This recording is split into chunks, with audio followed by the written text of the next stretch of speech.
नमस्कार शेतकरी बांधवांनो, तुमचं पुन्हा एकदा आपल्या चॅनलवरती सहर्ष स्वागत आहे. तुमच्या सर्वांसाठी आज एक महत्त्वाची अपडेट म्हणजे कर्जमाफी बद्दल इथे घेऊन आलेलो आहे. राज्यातील अनेक शेतकरी सध्या कर्जमाफीच्या पुढील प्रक्रियेची वाट इथे पाहत आहे. दरम्यान काही जिल्ह्यांमध्ये लाभार्थी यादी प्रसिद्ध होण्यास इथे सुरुवात झाल्याची माहिती सध्या समोर येत आहे. त्यामुळे जर तुम्ही कर्जमाफीसाठी पात्र असाल, तर ही माहिती तुम्हाला शेवटपर्यंत नक्की बघायचं आहे. सर्वप्रथम कर्जमाफीची प्रक्रिया पुढे कशी केली जाते ते समजून घेऊयात.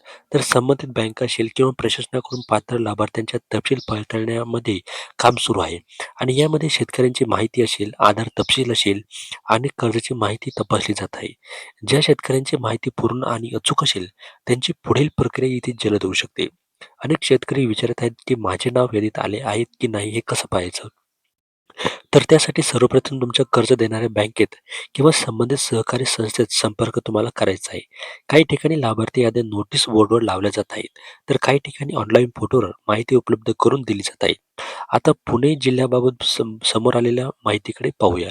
पुणे जिल्हा मध्यवर्ती सहकारी बँकेशी संबंधित काही लाभार्थ्यांची तालुक्याने आकडेवारी जाहीर झाल्याचे सांगितले जाते.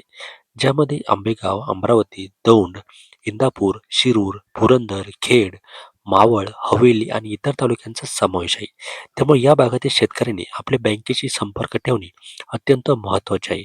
यासोबतच आणखीन एक महत्त्वाची बाब म्हणजे सर्व जिल्ह्यांच्या याद्या एकाच दिवशी जाहीर होणार नाहीत. प्रत्येक जिल्हा आणि प्रत्येक बँकेनुसार प्रक्रिया वेगवेगळ्या टप्प्यात सुरू राहणार आहे. त्यामुळे तुमच्या जिल्ह्याची माहिती आत्ताच उपलब्ध नसली तरी काळजी करण्याचं कोणतंही कारण नाही. जर तुम्हाला के-वाय-सी किंवा आधार पडताळणीसाठी संदेश आला असेल तर तो वेळेत पूर्ण करा.